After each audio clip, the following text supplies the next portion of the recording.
Hello, everyone, and welcome, welcome, welcome this evening to our celebration of International Women's Day. We women have a lot to celebrate, and we women have to learn to stick together. That's what this is about today. We are celebrating women, but we're doing more than that. We're learning. We're learning about the plight of women around the world, and we're learning from other women who have specialized in researching how women are coping with COVID-19, with oppression, and now with war. So please, we invite you to put your thinking caps on, but also open your hearts as we share just what women around the world are facing in 2022. And for that, we have assembled, I have to tell you, a stellar group of women who are going to share their work and also take our questions and kind of engage with us as we try to delve a little bit deeper into some of these issues. Our speakers, our main speakers for the night, are Gail Morgado, who's with the U.S. Department of State, and I will be reading their bios as they present. Kathleen Keenest, who's with the United States Institute of Peace. Hafsa Girdap, who's with Voices for Silence Turkey, and Mary Kate Cower. These will be our main speakers for the night. We are sorry to say that Nikki Angelkova, the parliamentarian from Bulgaria, is unable to be with us. She is not feeling well, and it is late there. So we have excused her. She has sent her statement, and we're going to post that statement on our website and in our next newsletter so that we can let her have her say as well. So let's get the other thing I wanted to tell you. Of course, who am I, right? I'm Joyce Davis. I'm president and CEO of the World Affairs Council of Harrisburg, and I'm also Penn Live's outreach and opinion editor. So all those editorials you read, I've had to help pull those together. And I also do my own column that appears in Thursday's paper and online. We also have with us some of our associates and members of our board, as well as staff who are going to be here to help us engage in what I hope will be a lively and enlightening conversation. So with that, let's get right into it. We are here to discuss the status of women around the world in 2022, looking at the impact of oppression, war, and COVID-19. Our first speaker is going to be Gail Morgado. She is the director of the Office of Western Hemisphere and Europe-Eurasia Affairs in the State Department's Bureau of Conflict and Stabilization Operations. Gail oversees an office of 14 people and more than 50 million in foreign assistance to anticipate, prevent, and respond to conflict in priority countries in the Western Hemisphere and in Europe. She's been in the State Department for more than a decade, and she served on multiple programmatic, interagency planning, and leadership roles, including several years as acting deputy director. She has worked around the world in numerous stabilization, conflict resolution, and violence prevention efforts, including short and long-term assignments in Afghanistan, Bosnia and Herzegovina, Colombia, El Salvador, Guatemala, Honduras, Kenya, Sudan, South Sudan, and there are others. Since 2016, Gail has led CSO's conflict resolution and security sector stabilization efforts in Colombia and Venezuela. Look, there's a lot more to her bio, but I can't read it all. Okay, so Gail, it's your turn. Please share with us. Thank you so much. Esteemed women, happy International Women's Day, and to all that are viewing this tonight. I am just thrilled to be with you today on such a special occasion. Today, leaders in communities across the world are enhancing their commitment to support women and girls, but I can assure you that focus did not start today, and that work will not end today. Promoting the rights and empowerment of women and girls is a long-standing cornerstone of U.S. foreign policy. Gender equality is not only a human rights issue, it's a foundational component of efforts to promote free and fair democracies, inclusive economic growth, international peace and stability, prevention and response to gender-based violence, and the need to more effectively address global challenges such as climate crisis, widespread forced displacement, and the COVID-19 pandemic, and the resulting economic and social impacts that this has had. In fragile and conflict-affected states, women and girls, we know they're disproportionately impacted by and often deliberately targeted with sexual and gender-based violence. The COVID-19 pandemic has further intensified these conflict risks and led to an increase in domestic and other forms of gender-based violence. Instability-driven restrictions on freedom of movement, the provision or receipt of basic services, including health and education, as well as access to water, food, firewood, directly impacts the lives and safety of women and girls. In my bureau, the Bureau of Conflict and Stabilization Operations, it is a priority to integrate women, peace, and security across conflict prevention and stabilization efforts. What does this mean?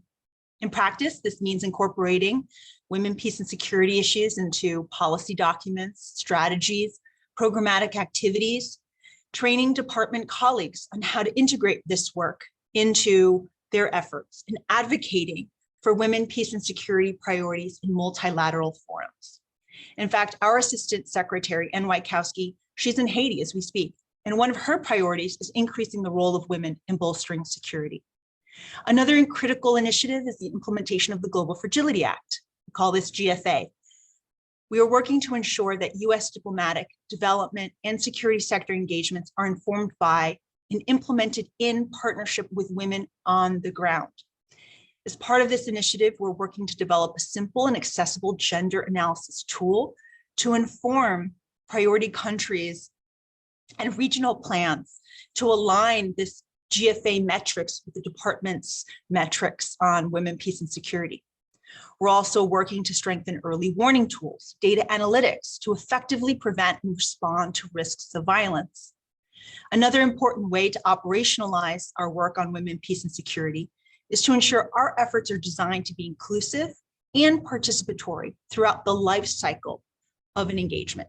This is key to appropriately contextualizing solutions and building support and ownership. We all know that too often women and girls are sidelined and not involved in political and security decision-making processes. Around the world, between 1992 and 2019, women constituted, on average, only 13% of negotiators, 6% of mediators, and 6% of signatories in major peace processes around the world. But the data is on our side. A growing body of evidence demonstrates that higher levels of gender equality are significantly correlated with lower levels of societal and organized violence. In Colombia's 2016 peace process, women negotiators backed by women civil society leaders pushed for the transformation of Colombian society and resolution of underlying root causes of violence. Women leaders have continued to shape the implementation of the peace accord ever since. Peace is more durable when women are at the table, including women organizations. This makes a peace agreement 64% less likely to fail when women are at the table, 64%. This is why our Bureau has recently launched a negotiation support unit to focus on promoting inclusion of women and other marginalized groups in peace processes. This group of negotiations and peace process experts help our diplomats with the why and the how of including women's voices. And finally, gender inequality not only drives conflict, it shapes how violence is employed once conflict erupts. Any effective stabilization effort, therefore, must be informed by and address underlying social structures like conceptions of masculinity. It's important that the administration elevate these issues and recognize the critical role of women in advancing US national security goals. Thank you again for your interest in this important topic, for your commitment to empowering and supporting women around the world. And I look forward to hearing the other panelists and look forward to your questions. Thank you so much for the invitation. Thank you very much, Gail. That was excellent. But it's so inspiring to know that women can make a difference. That if given half a chance, we can perhaps help resolve it and some of these conflicts that we see around the world. All right, let's move on to our next speaker, and that is Dr. Kathleen Keenest, and she's Director of Gender Policy and Strategy at the United States Institute of Peace. She also leads the Institute's grants and fellowship program. As a socio-cultural anthropologist, Kathleen brings scholarship and field experience to focus on the different gendered impacts of violence and conflict on men, women, and folk and gender and sexual minorities as well. In this capacity, she co-edited the volume Women and War, Power and Protection in the 21st Century. She has been part of the international vanguard of introducing the concept of peaceful masculinities, which is focused on inclusive gender analysis. The concept is outlined in her co-authored publication, Gender Inclusive Framework and Theory, a guide for turning theory into practice, which has now been translated into several languages. And so again, just like with Morgan, I could go on because she has a bio that's out of the room. But with that, we will just turn it over to Kathleen now and let's hear from her. Kathleen. Joyce, thank you very much. And good evening to all my fellow colleagues here on this call. And I am very honored to be here. It's a conversation that is, quite intense at the moment, especially with the pressing and relevant issues going on in Ukraine. For those of you who've not heard of USIP, the Institute is an independent national organization that was founded by the US Congress 38 years ago, dedicated to the proposition that peace is possible, it's practical, and it is essential for US and global security. My work as a peace builder began when I did my PhD research as an anthropologist among semi-nomadic groups in what was then the Soviet Union and in Central Asia. I was asking the question as to what was the impact of the Soviet Union's gender policy on the concept of gender equality, especially its impact on traditionally Muslim societies. When I began my study, the place was still called the Soviet Union, and over the course of 2 years, the same place was one of newly created 15 countries called Kyrgyzstan. Being a part of a society undergoing that kind of massive transition and being on the ground watching it, being a part of it, helped me to understand just how malleable gender roles really are. In the case of Soviet Central Asia, which once had some of the highest literacy rates for Muslim women in the world, the region rapidly slid into traditional practices of considering women as property. Laws were passed nearly overnight, legalizing polygamy, and very traditional norms with nationalistic tendencies were back in vogue. It was truly startling how fast it happened. It taught me how hard-won rights for women can disappear overnight. I learned about the persistence of patriarchy and the ways that both men and women perpetuate male preference and male dominance, resulting in most of societies on this planet woefully unequal between the sexes. My work as an anthropologist and a peace builder converged about 14 years ago at USIP, where I work on the impact of war on conflict-related sexual violence and violent extremism, and look at it on the lives of both men and women. Indeed, although every war is different, some things remain the same, and the impact of war on women appears to be very similar across conflict zones. I think we're all reliving the many visual stories over the last decade, whether we are talking about Syria almost a decade ago, or the first Ukrainian invasion by Russia in 2014, or the most recent situation of evacuation in Afghanistan. we know that the experience of violent conflict for men and women throughout history has been notably different. While men are more likely to die as a direct consequence of armed conflict, women often find themselves carrying the burden of survivors, both the young and old. Not only do women experience violence through war in the public sphere, but they often also suffer displacement, deprivation, impoverishment, and they must also cope with conflict in the personal sphere, especially when sexual violence, torture, or rape is weaponized, as we have seen in northern Iraq with ISIS, a number of countries in Africa, as well as now we know through academic research, sexual violence was used explicitly in Nazi Germany. War disrupts gender roles. And as our esteemed academic colleague, Valerie Hudson, has noted, nearly every dimension of national security is intertwined with whether women are subordinate or empowered within their society. Her research at Texas A&M has found that countries with higher levels of violence against women are more prone to terrorism and civil violent conflict. Meanwhile, on the other side, as we've heard from our colleague Gail, is we know that when we educate girls, it leads to all sorts of important outcomes and lower mortality rates and greater GDP growth. Our work seeks better gender analysis by international actors, especially when they intervene in conflict or post-conflict situations. We advocate that they need to be more attentive to the gender nature of societies.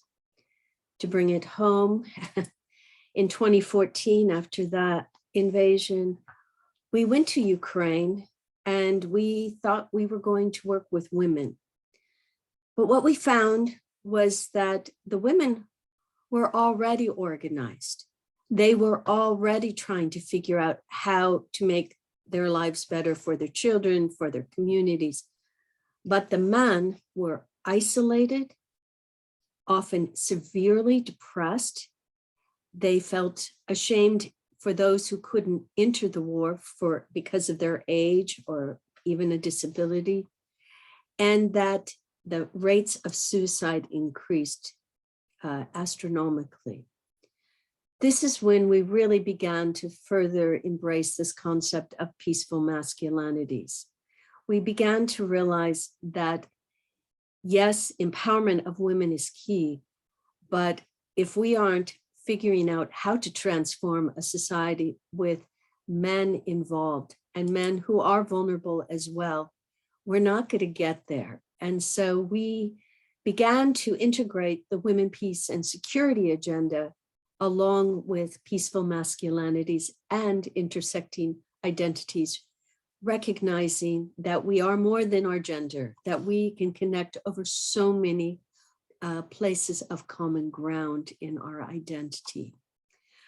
We have seen in our work, and we know just another country, Eastern Democratic Congo, Republic of the Congo, that 75% of men reported that they were ashamed to face their families after war because they had no work.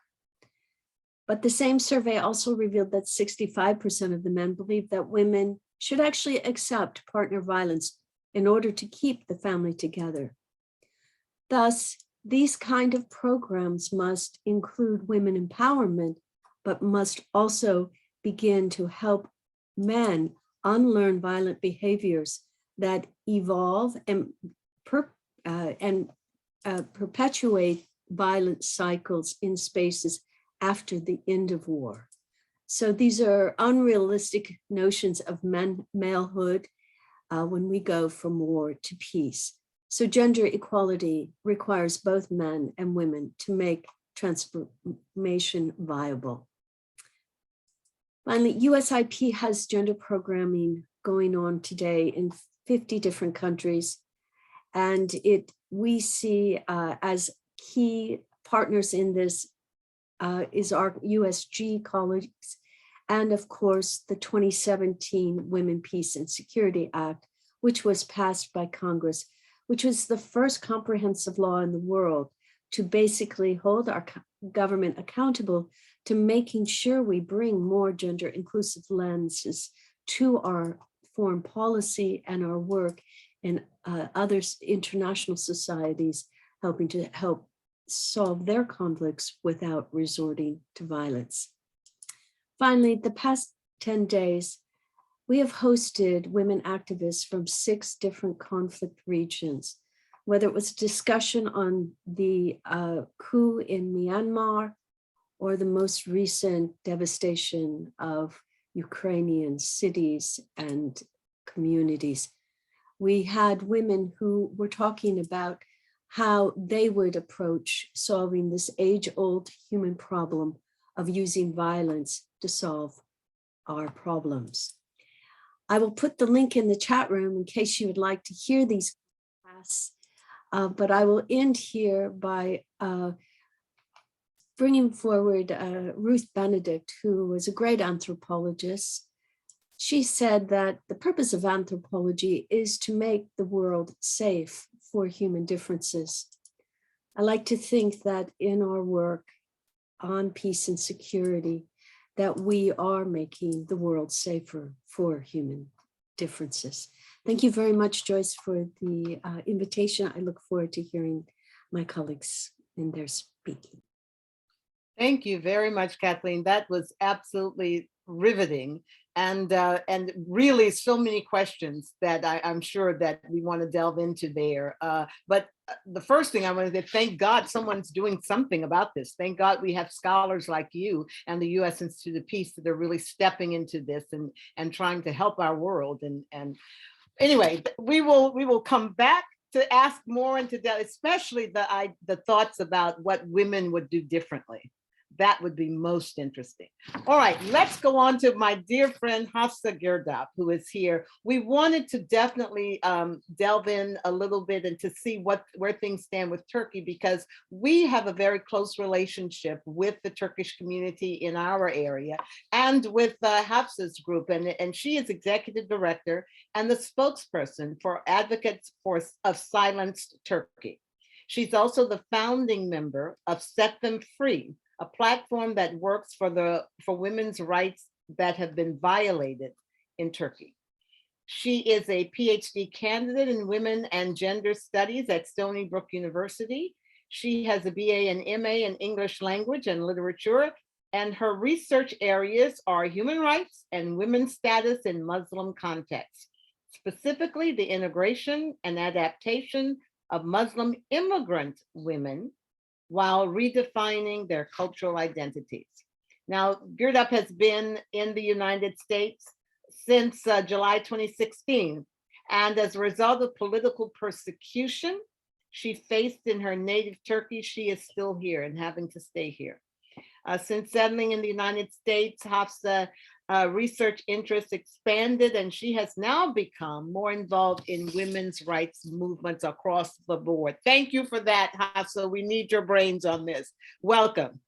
Thank you so much. And I'd like to thank you for having me, inviting me in such a powerful conversation. I'm grateful for an opportunity, to share the experiences of women in Turkey. And as you mentioned, as an activist and an academic, my work is deeply focused on the status of women, women's rights, and violence against women, the fight against violence against women. So, speaking of Turkey, the regime in Turkey since 2016, the failed coup attempt, maybe a bit earlier, shifted from democracy towards authoritarianism. And in terms of women's issues, it has never been ideal to recognize and protect women's rights in the historical context of Turkey. Yet such a shift, such a change, brought about more violence, more oppression through not only discourses, but also drastic legal means, emergency decrees after the coup attempt, and increasing autocratic tendencies. Both they have affected women's rights and also limited independent women's organizations. And the key incident in that regard is withdrawal from Istanbul Convention, a human rights convention which recognizes and protects and addresses violence against women in a global context. And this withdrawal has aggravated the struggle for women's rights and also the implementation of laws. And this drastic situation, the lack of implementing domestic and international laws, is worsening every day.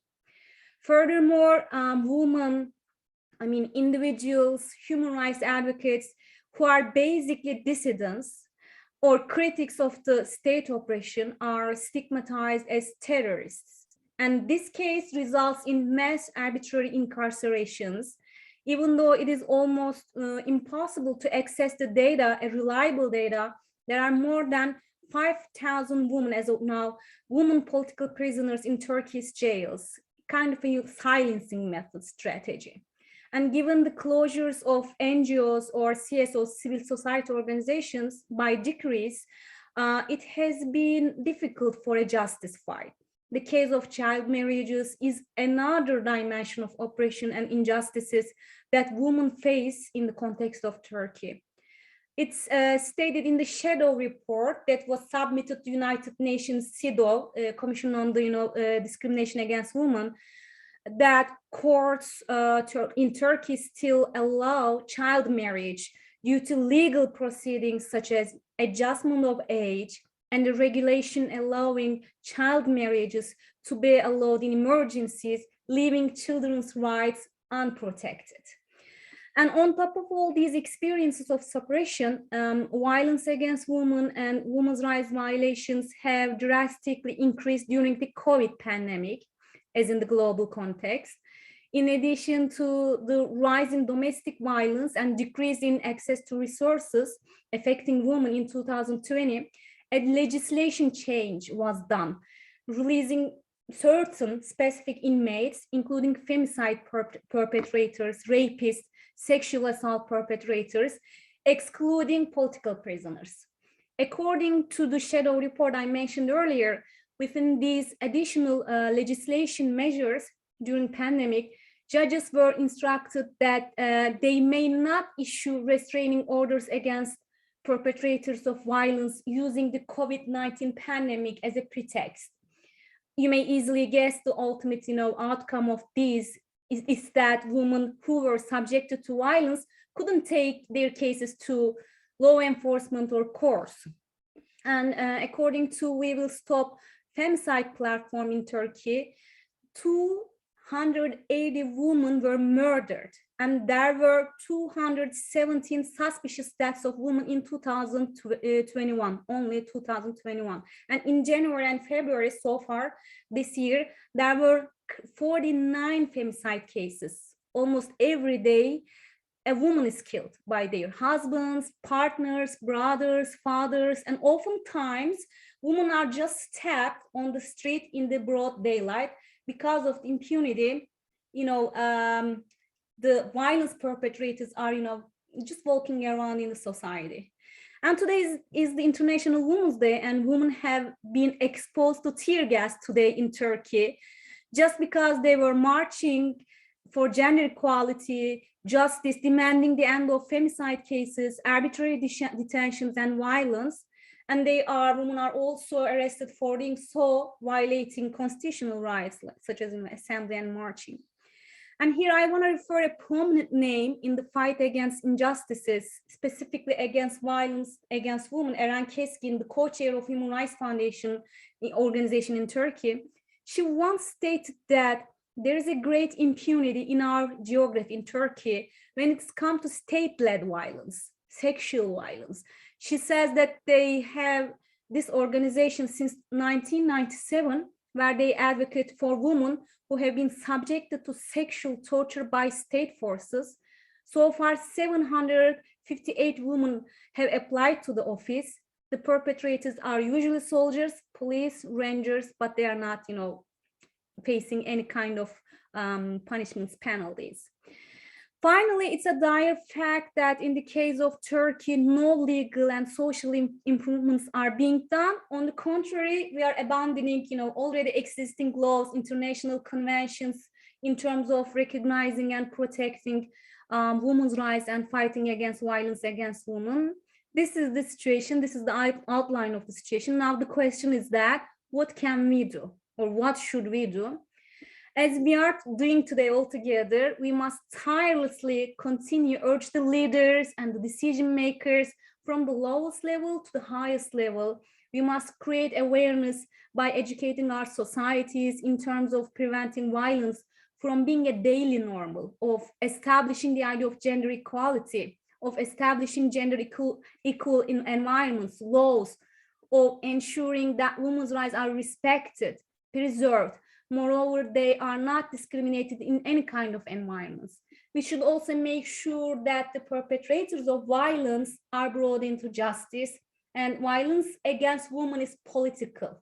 So the fight against it is to oppose structural, institutional discrimination, violence, and injustice.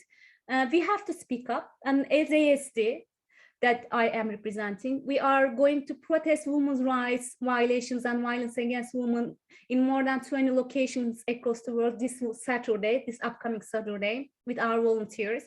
And as the final words, I'd like to add that solidarity is widely important, and it is not a fight to win alone, but by increasingly coming together, all together, we have to speak up, stand up. And thank you for this opportunity. I'm looking forward to hearing, other people's opinions, experiences. Thank you. Thank you, Hafsa. That was very compelling. And, I also want to come back to you because one of the issues you brought up when you spoke to us before was the plight of women who are with babies in prison, that there are no arrangements made for that. So we're going to come back and delve into that. But thank you for that overview of just what's happening in one place, in not that far outside of Europe, actually bordering Europe and Asia. So now we're going to ask Mary Kate Cower to be here because she is a soldier and family readiness specialist with the Pennsylvania National Guard Family Programs, but she also is of Ukrainian descent. And she has family and has been in contact with Ukrainian women since this nightmare started unfolding in Ukraine. She works as an adjunct professor of humanities and art history at Harrisburg Area Community College. She has her master's in humanities from Penn State, Harrisburg, and is a doctoral candidate in American studies. Her paternal grandmother, Mary Cower, was a first-generation Ukrainian American, and most of her family hails from Lviv Oblast in Ukraine, Western Ukraine. So we've asked, please, Mary Kate, to join us to share with her, what is she hearing? How is she staying in contact? Just what is going on, because she's been in close contact with many people there. So Mary Kate, welcome. Thank you, Joyce. It's great to be here with all these distinguished speakers. I myself am not anywhere near an expert on this, but I was happy to be here to be able to share a little bit about what my extended family is going through. So as Joyce mentioned, my grandmother's father came here from Ukraine in the 1920s, but she really reestablished the relationship with the family there and visited throughout her life and became very close with cousins. And one of my cousins that I used to write letters to when I was little, and he would practice his English and I would learn the Cyrillic alphabet and then forgot it. But he and his wife are the ones that we contact the most. And usually through Facebook, they're able to contact. And that's kind of been my in on the activities in Ukraine. My family is from Western Ukraine, which has always been kind of the hotbed of the most anti-Russian people, because they are ethnically Ukrainian. They don't speak Russian, right? So it's a little bit different in the West versus in the East. My cousins lived in a city called Sambir, which is in the Lviv Oblast, and they were actually we were in contact with them a lot recently because they were all in a pretty horrific car accident in January. They had been sledding and were hit by a car, the two boys, my cousin and his wife. So they're all recovering from this car accident when the invasion happened. So they have fled the city to kind of our ancestral village, which is about 2 hours west of Sambir. It's about 7 kilometers from the Polish border.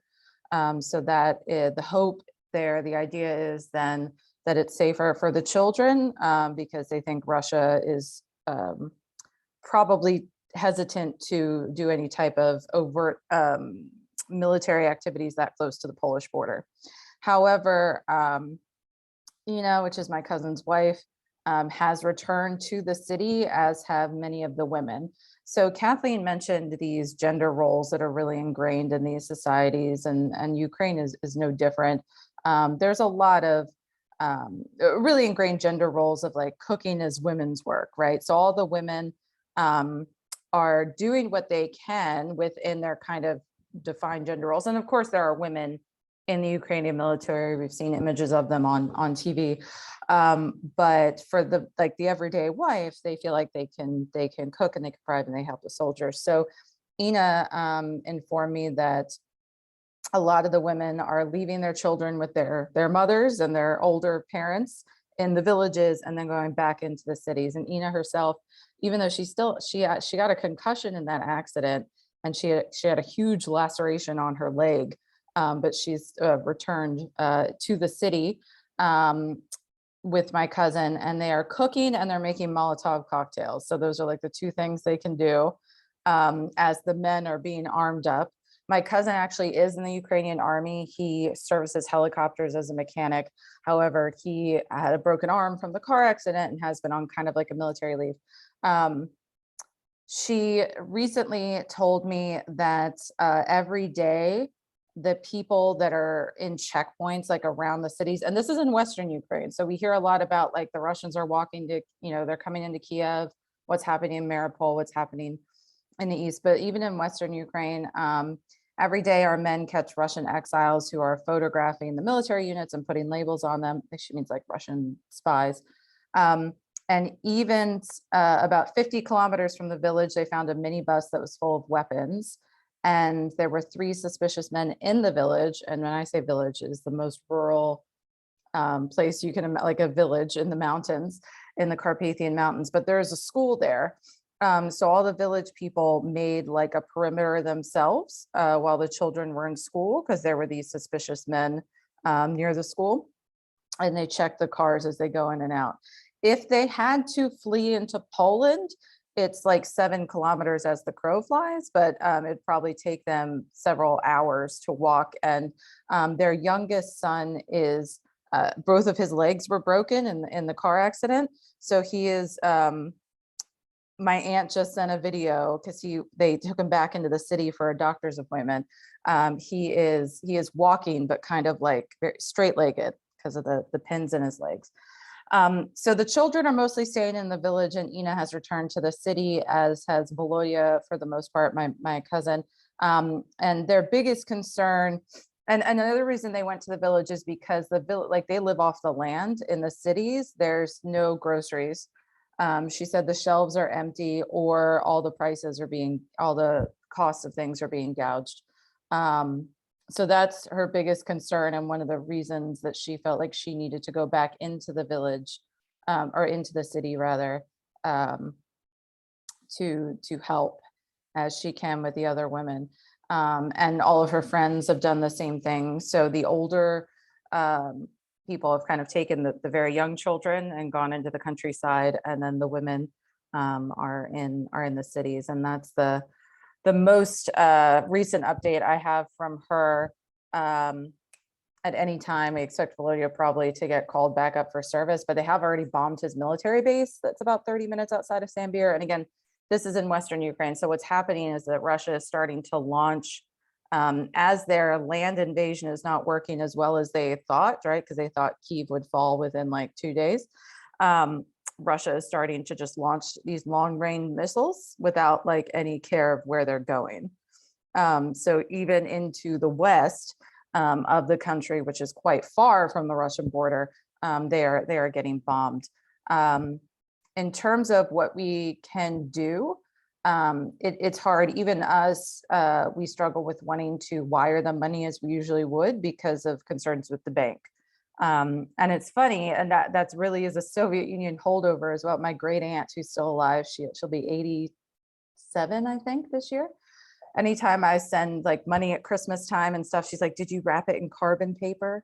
Because during the Soviet Union, they would go through their letters and take the money, or my grandmother would roll up the money into ballpoint pens and send it along that way. So we're hesitant to just send money through the mail or wire it through the bank. But I think everybody may have seen the stories about people renting Airbnbs and not going, which is pretty cool. Also care.org, Care USA is a really good one. Catholic Relief Services as well, but some people don't like to donate to religious affiliations, which is totally fine. But care.org is focusing all of their efforts and donations into Ukraine right now. And yeah, and our next steps here, again, are talking about ways to get Ina and the children out. But that's kind of the struggle of women, especially like young mothers, like dealing with how are they supporting their husbands on the front and how are they taking care of their children and protecting their children at the same time. Yeah, that's what I, even just watching the television footage, that's one of the things that grips you, that you, as a woman, you have a choice, right? I mean, stay and help your husband fight, or get out and take care of your children, right? And make sure it's a tough thing. I tell you, it's watching all of this unfold in 2022 is beyond unbelievable. We just didn't think we would be here today in Europe. But so that be it, let's begin a discussion, and the ladies who are here, if you have questions or whatever, please let me know you have them. Okay, Elise, but I just want to ask one quick thing before I turn it over to Elise, and anyone can share this. What difference has it made, or what has been the impact of female soldiers, right? One of the questions that I keep thinking, if we were to get into this war, and if there were to be something like a draft or something, my goodness, it wouldn't just be young men, but it would be young women who would have to go. I mean, do you want to, you're the war expert, Kathleen, do you want to tackle that one? Yikes. It depends. We know we're seeing a lot of footage on female soldiers in Ukraine. I just wanted to express, Mary Kate, that story is like the every person, like what such unbelievable disaster, personal, and then their country. I just wanted to give you my comfort. I don't know how else to explain it. But I do think, your question, Joyce, about female soldiers, our own US military has, in 2015 allows now women to be a part of combat. And I think, we will see that as we sort out as a human society what gender equality means. This is one part of the storyboard, because, we know that women have the capabilities, and as we move into a more technological kind of cyber warfare, we know that, size doesn't necessarily matter. It is, one's particular training and intelligence to do that kind of warfare. I want to also respond, Joyce, to your comment, like, who could have imagined this? Yeah. And really, I will say 2014, it was the shot across the bow, and nobody could believe it then. And yet, 7 years later, I do think it is a dangerous moment, a dangerous time. It's real, and disruption to the world is underway. And we thought COVID was tough. I think, in many ways, we have to rethink everything. And as I said, whether it's war, whether it's a pandemic, whether it's the economic or political collapse of the Soviet Union, all gender norms go out the window. All gender notions of what is normal at one point in time dissipate. There is an opportunity to rebuild with more gender equality, but that requires a great political will. And I will just add, if Gail doesn't mind, but the president today expressed that he would like to see that we have $2.6 billion put into gender equity over this next several years. Maybe Gail can speak more directly to that, but that doubles the budget that we had on gender equity issues in our US government. Bravo. Gail, do you want to add anything on that? You don't have to, because I know you want to be careful, but whatever you want to add is fine. Thank you. And thank you to the panelists. That was exceptional. And I think brings up a lot of concerning issues, and we have such a long way to go. And we like to think of all of this as linear, right? It's just where time passes and we progress, but sometimes we take a step back, particularly when it comes to conflict. And we see that this is a zigzag, and that if we don't take advantage of the opportunities, even when when everything seems to be negative, it's amazing the stories that come out, right, during these times of these really, really difficult times, and the inspiring stories, and the stories of resilience. And maybe 3 weeks ago, not too many people knew much about Ukraine, and now we know about the Oblast, and now we know about the president, and we know about his wife and his family. And we know about the people of Ukraine. And so I think, what we have seen in 2022 is, saw a meme that, they say history repeats itself, but they didn't mean all the 20th century in 2 years, right? Right. It's a tough moment.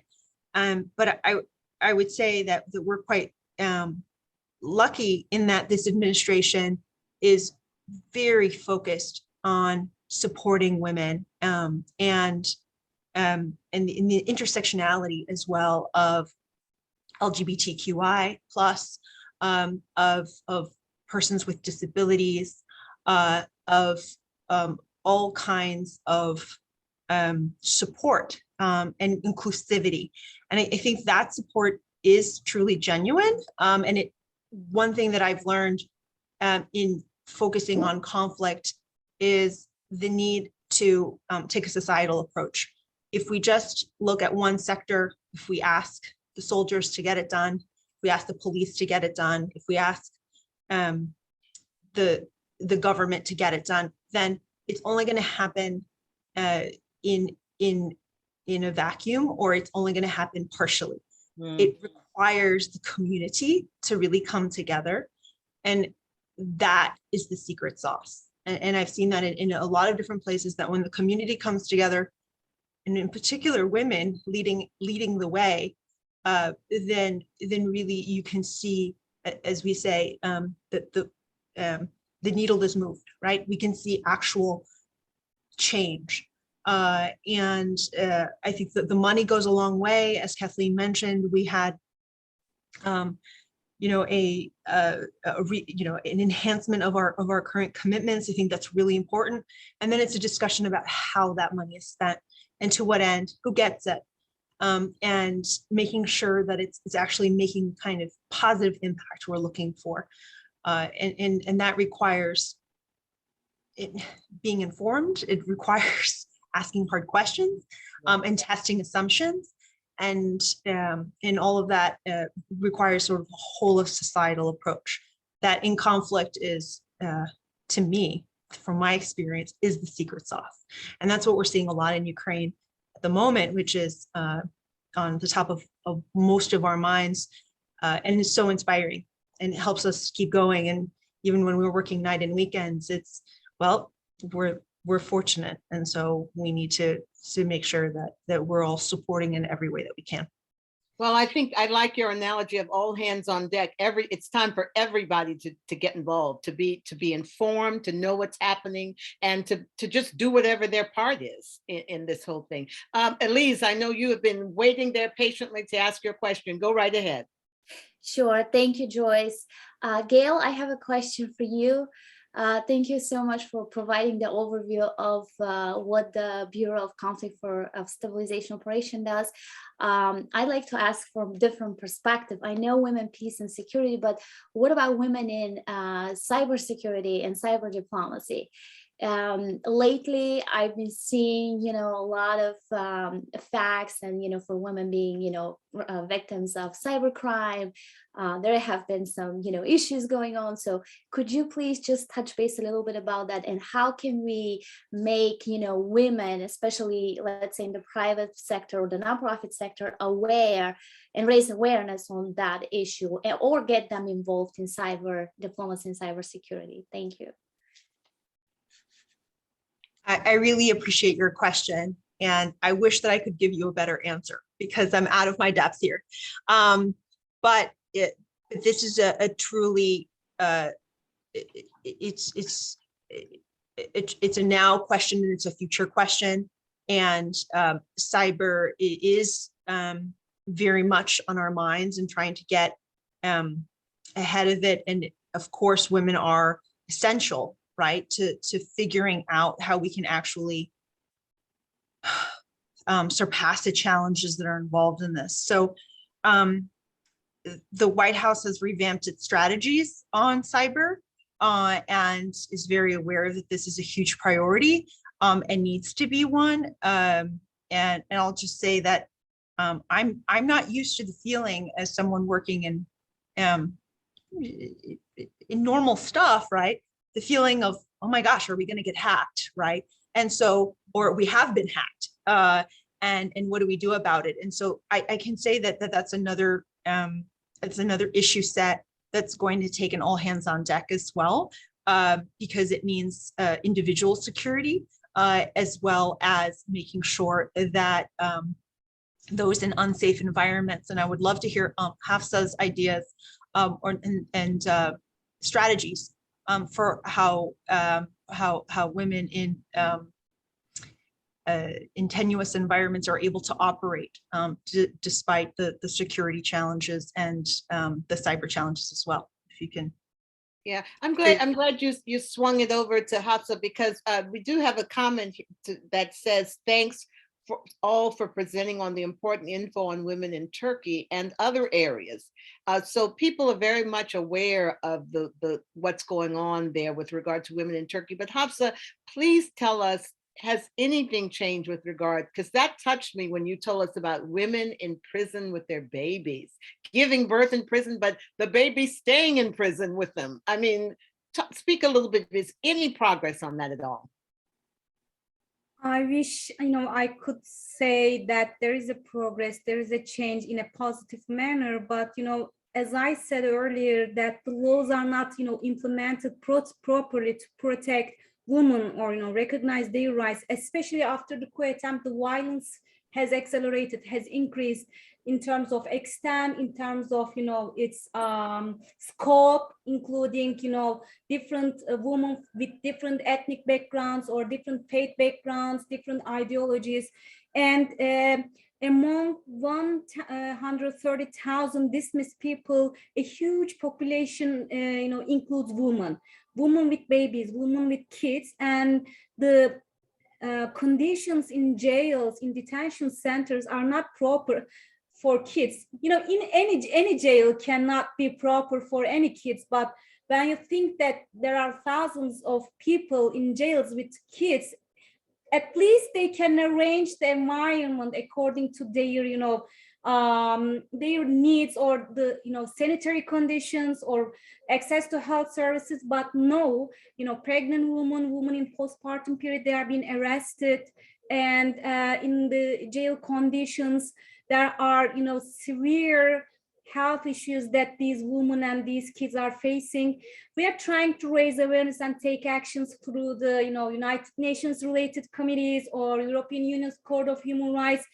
But there, even if people, the government, the state, the regime is releasing some women, they are in daily basis, they are again arresting some other women. And I see on Twitter every day desperate news about women being incarcerated with their kids, or they are giving birth, taken to hospital, and then again taken back to the jail. So I wish I could say that there is progress, but given the circumstances in the global context, much more little attention is paid to the situation in Turkey right now, understandably. Yeah, but we have to go on. The fight must go on. We cannot stop and sit back. Okay, nothing is changing. No, of course, there is a lot to go. And Kathleen, there are no international laws with regard to what you can and can't do if you're human rights. I mean, aren't there any international laws that would prohibit women with children from being in prison? I don't know which one that is. I do believe there are safeguards in place, but I also think that most judicial and any kind of prisons are pretty much established by the country. There are human rights guidelines, certainly, by the UN. Right. But these are guidelines. They're like a resolution. We have many resolutions, but we don't have a way to enforce these. I mean, it's the same thing with dealing with related sexual violence and, say, peacekeepers. You can say a lot in a resolution, but you have almost no recourse to keep that country who sends the peacekeepers accountable. Some of that is just deals with their judicial processes. Right. So there's no way to shame Turkey, even in treating women and mothers with any kind of human decency, right? Can I chime in? Just please chime away. So yeah, as just Kathleen puts forward, there is no enforcing ability of United Nations or other intragovernmental organizations yet. Case studies, certain true stories or experiences, when they are presented in a human way, when people are aware of people's individual stories, then we can, submit these individual cases to, for example, the CEDAW or the UN related committees, and then there can be, some actions that can be taken in the individual basis, and it works somehow, rather than taking a collective action. Well, we're talking now about whether at some point Putin may be subjected to International Criminal Court, right? So, I mean, it would seem to me like things like abuse of women also should subject people to International Criminal Court, right? I'm just saying, okay? But I also want to bring in Mary Kate. Mary Kate, you brought up here an excellent documentary called Winter on Fire. You want to tell us about that? Yeah, just it was something that Kathleen had pointed out about how people who were keeping an eye on, I think, post-Soviet bloc countries kind of had an idea about that, was what they call the Maidan uprising in the winter of 2013, 2014. And something they talk about, which I think is probably something we see in a lot of countries post-Soviet Union, post-Taliban, all those things, where Ukrainians now in their 20s and even in their 30s were born in free Ukraine, right? Post fall of the Soviet Union Ukraine. So they're not going to just take it and go back to it. And that's something that they talk about in this documentary, which was, of course, there was the Maidan uprising in Kyiv in December, and then going into a war for most of 2014. The other thing I wanted to just bring up really quick, Joyce, you mentioned talking about gender roles in our military. I think that would be another totally great separate panel to have sometime. Okay, we'll do it. Yeah, but Dina and I do work together with the military, her and Military One Source, and I work for the Pennsylvania National Guard, which is the second largest National Guard in the country, actually.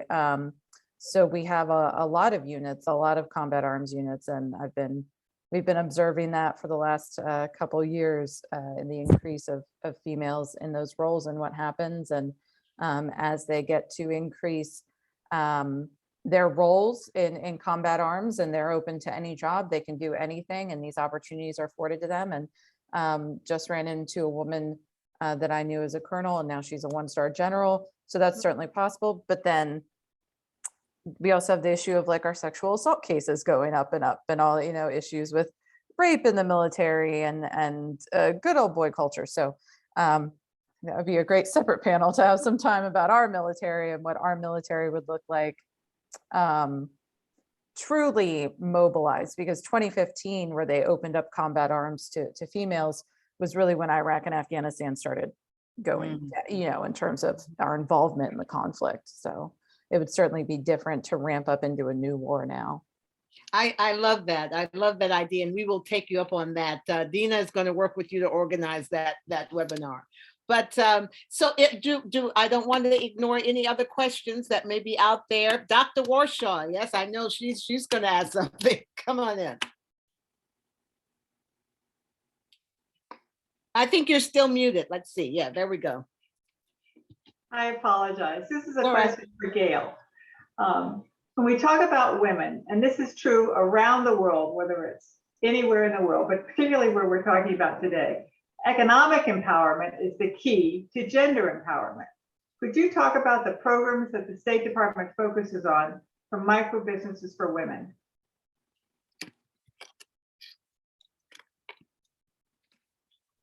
I love that question, and I don't have the facts for you in front of me, but I love that question.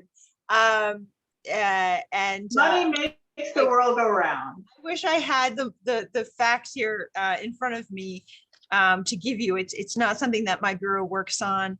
It's not. Oh, that's interesting. Yeah, it's we focus on conflict prevention, and Right. And so much of what the U.S. Development Agency does is focus on microfinancing and economic Right. development, which, Exactly. by the way, are core to root causes of conflict. And we know that if you provide women, right, with microfinance and Right. finance opportunities, that the whole community does benefit from it.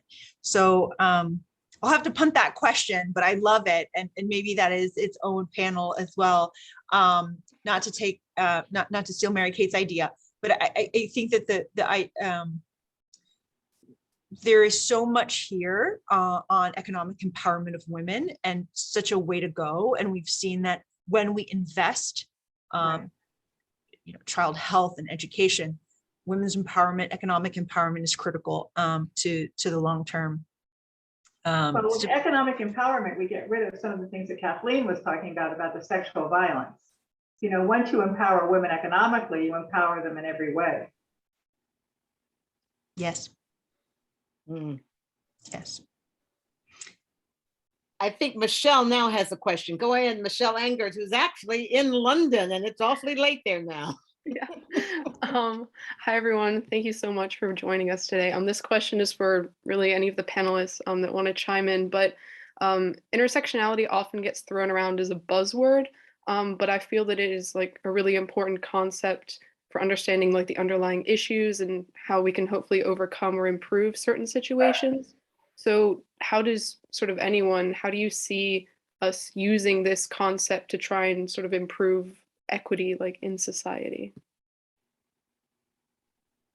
I'm happy to jump in here. At the Institute, we call it intersecting identities, in part because We've translated our gender inclusive framework into 8 languages, and intersectionality is a harder thing to translate. Having said that, I can give you a really concrete example. We're involved in a program that is funded through the State Department's Global Women's Issue Office on women preventing violent extremism. We've been doing this work in Nigeria, in Kenya, and now we're moving into the Sahel. One of the key parts of this is intersecting identities. We bring, for example, in both Nigeria and Kenya, we bring Christian and Muslim women together.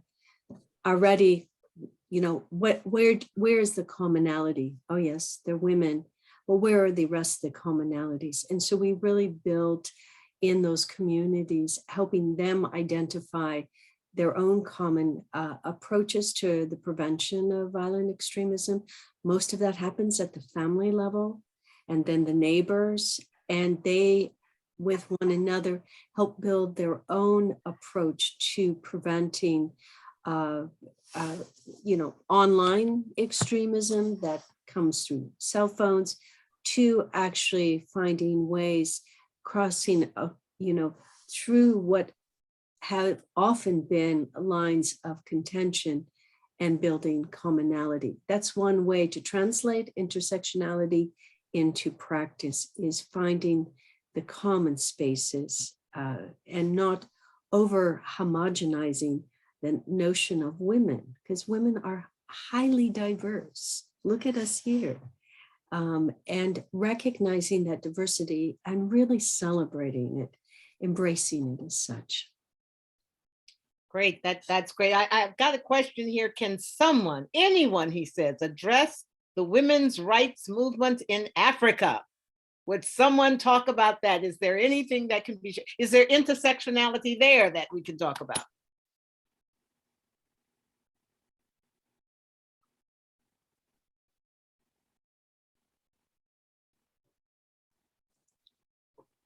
I certainly cannot, but I can say that some of the most exciting movements going on, I think, on the planet are happening in Africa. And I feel we need to watch it, because the issues of decolonialization are critical. I think we have a lot to learn from the various gender movements, women's movements, nonviolent movements happening in Africa, but I absolutely am no expert. Christine, you might want to chime in on that. Come on, tell us what's going on there in Africa. Come on. You've got a direct connection. Oh my God. I'm listening in with my mom and my daughter, and when I read the question in the chat and I read it aloud to my mom, and she's like, oh, someone got to answer that question. I'm like, And it's got to be you. It's got to be you. But there is a lot of positive things and dynamic things going on in Africa, right, with women. And so, I mean, just as far as you and your family is concerned, so talk about that. And the work you're doing with economic empowerment, the business, especially supporting immigrant women from Africa in this country.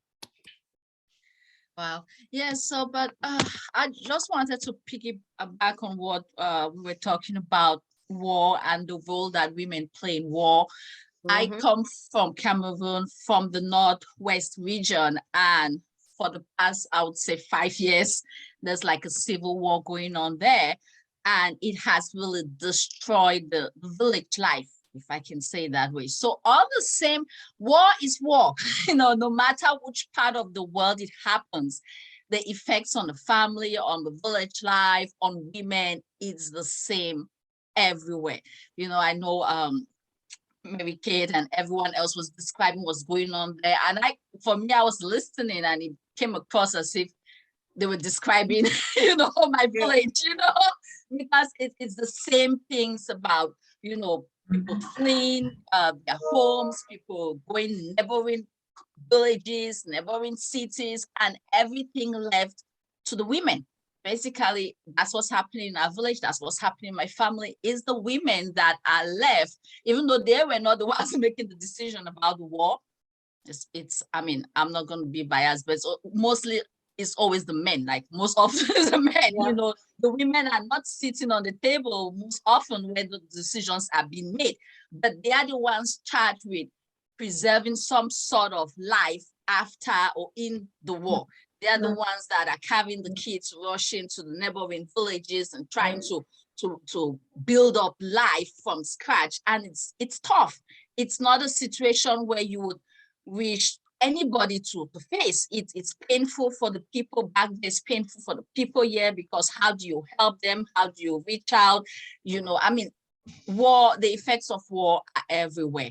And I think Gail mentioned about having women on the table to talk, but I didn't know if we spoke about the concrete steps that we were going to take, or the steps that our organization was taking to make sure that we have more women on this piece, on these tables where decisions are being made about peace and everything else. I think that that's a place where definitely work needs to be done. I know that in Africa, probably it's been done in terms of courses and things like that, education-wise, but I don't know if it's been done with us in this part of the world. That's the question I had. And Caitlin mentioned economic empowerment. Definitely, everything, that's the root of it all, right? Because when you look at, especially the African culture, and you see the role that a woman plays there, and how economic power is very low. If the average person is making $1 a day in Africa, the woman is probably making 10 cents a day in Africa.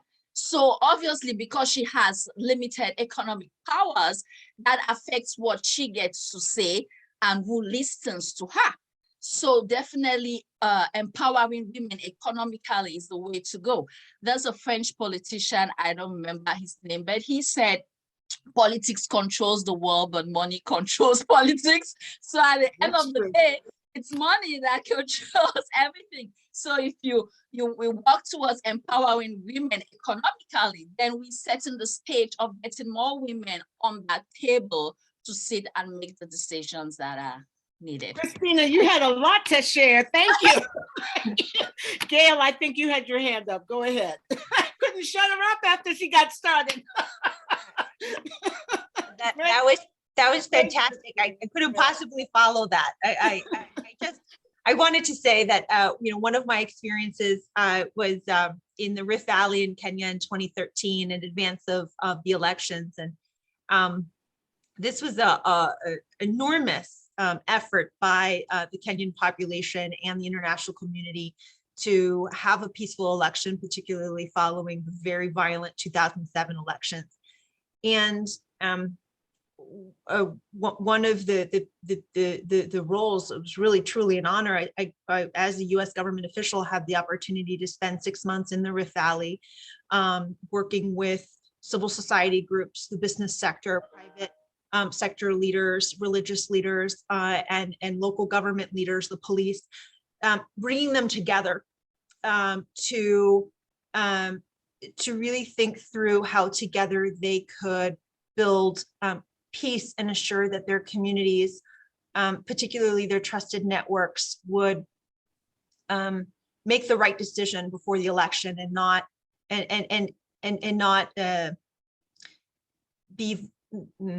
lead themselves toward vulnerability or make themselves vulnerable toward the political manipulation, right, that we had seen in the past. And building that resilience face to face was an honor of mine. And I have to say that it was women and men, really, both, that were very, very impressive.